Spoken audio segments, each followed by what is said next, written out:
Now to tackle a myth that starts and might end in the sewer. I've got one. Okay, shoot.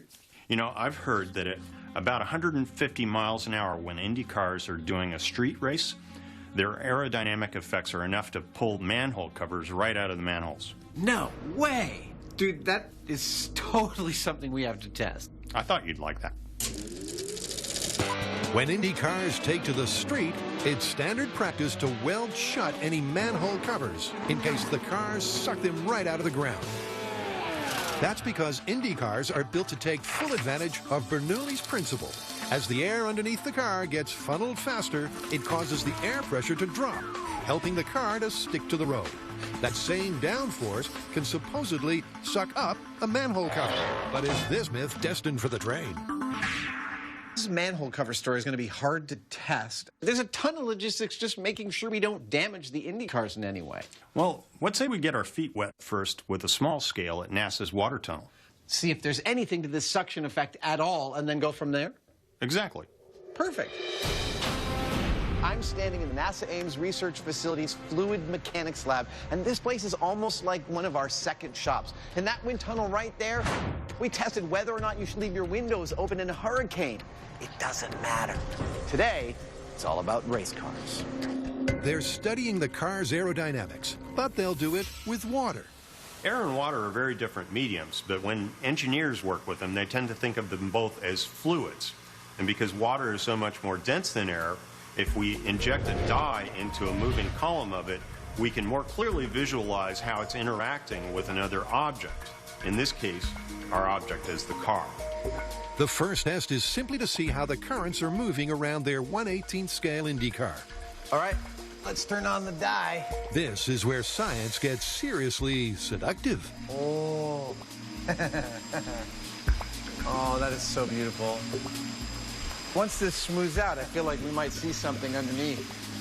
Looks like the bottom surface of the car is very incredibly low turbulence. The water tunnel, in addition to looking really cool, is actually giving us exactly what we were hoping to see. That is, these cars are famous for their downforce, how much air pressure they're able to use to push themselves into the ground and give themselves more traction. If that's the case, we would expect to watch this move air over its top rather than under its bottom, and that's what we're seeing from the model. Now that we've seen that, it's time to find out what happens when we drive this model over a scaled manhole cover, and that's what our next test is. Adam's mini manhole weighs next to nothing, but it might disclose a clue as to whether the shape of the car can show up some suction. There we go. For good measure, he pumps red dye into the tiny tunnel to see if the predicted change in pressure sucks it up to the surface. Oh, look at that. So our little car picked up our little plastic manhole cover and took it right along with it. So that means there is some kind of suction being created by this car. To be clear, the car never actually touches the cover, but the drag of its shape is sufficient to pry loose the plastic and release the red dye. It really seems like the forces we were looking for might actually be there, and that gives us a perfect excuse, as if we needed one, to get to driving some real-size Indy cars. I'm going to need a new outfit, clearly. You know, we're at the Indianapolis Motor Speedway, and it's IndyCar versus manhole cover. We're going to bring an Indy car up at full speed and see whether its aerodynamics are powerful enough to suck a manhole cover right out of the ground. Oh, look at that. A manhole in the middle of nowhere. It's not in the middle of nowhere. We are in the middle of the Indianapolis Motor Speedway complex, and they dug this just for our experiment. Cool. I'm going to get to work. And there's plenty to do. As well as installing a camera, they're hooking a force gauge up to the cover to measure how much it moves, if at all. But the star and the source of this myth is the cover. Beautiful. They made this one themselves from clear plastic so sunlight gets through for the cameras. And it weighs 30 pounds. I know what you're saying. You're saying, Adam, your see-through manhole cover doesn't weigh near as much as a cast-iron manhole cover. How can this be an accurate test? And you're right, except that we've already thought of it. We are going to make this weigh as much as this with these 4 chunks of 4-inch diameter steel. We are going to bolt them to the see-through manhole cover, and it will weigh exactly as much as a cast-iron manhole cover. We got you covered. There it is. one scientifically accurate manhole cover.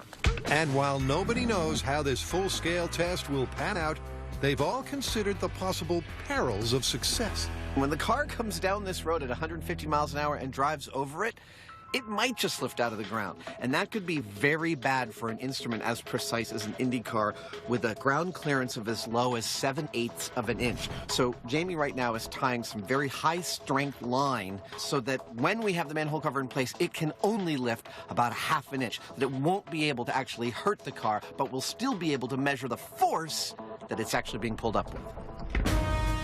Logan Gomez is our driver, or should I say chauffeur, because Adam will also have his butt just an inch off the bitumen.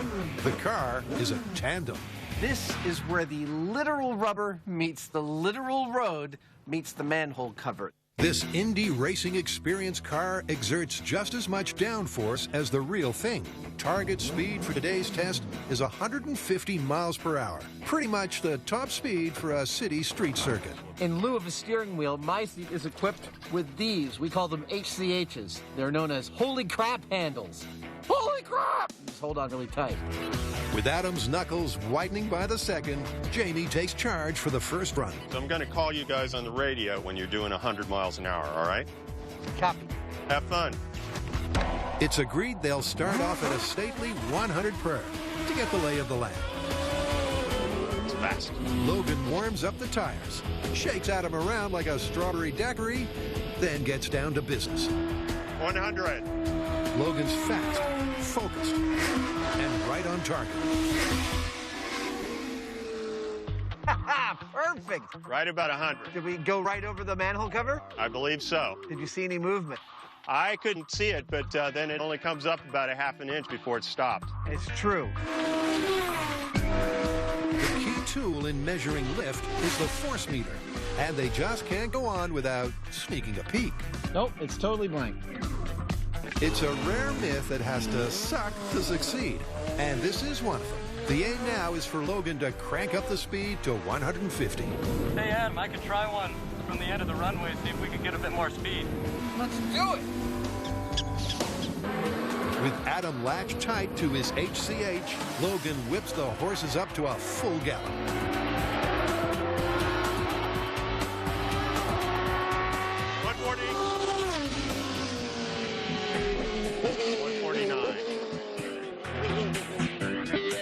You're getting faster. 149. Beautiful. Shall we go look at the evidence? Let's go look at the evidence. All right, my favorite part, high-speed review.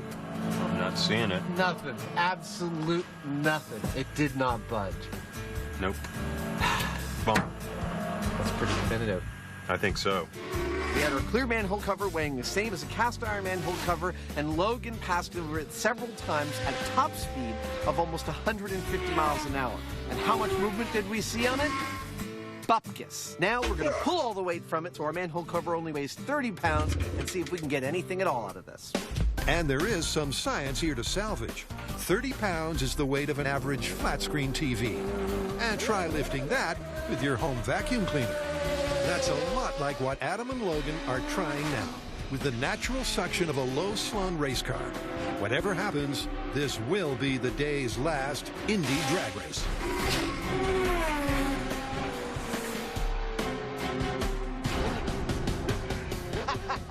Well, that was a good speed. It was 148. It's right up there with your top. Bingo!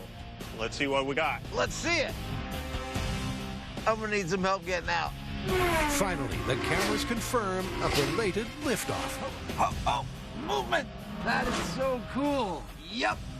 It is lifting. It is totally lifting. Came right up. That is awesome. Let's check the force gauge. Okay. 37. 37 pounds. It would have been enough to lift this out of the ground, but only just. Well, here's the thing. It did pull up our plastic manhole cover, and that weighs 30 pounds, which means it's not exactly a paper bag. But then it's also not exactly a cast iron manhole cover, is it? I gotta say, I am disappointed with all of our small scale tests showing that there was definitely a force trying to lift that manhole cover. And we did see a significant amount of lift on the lighter manhole cover, but it wasn't enough to pull up the full-sized 130-pound one, and not with a 150-mile-an-hour car. It's busted. Yep, it's busted. Let's go.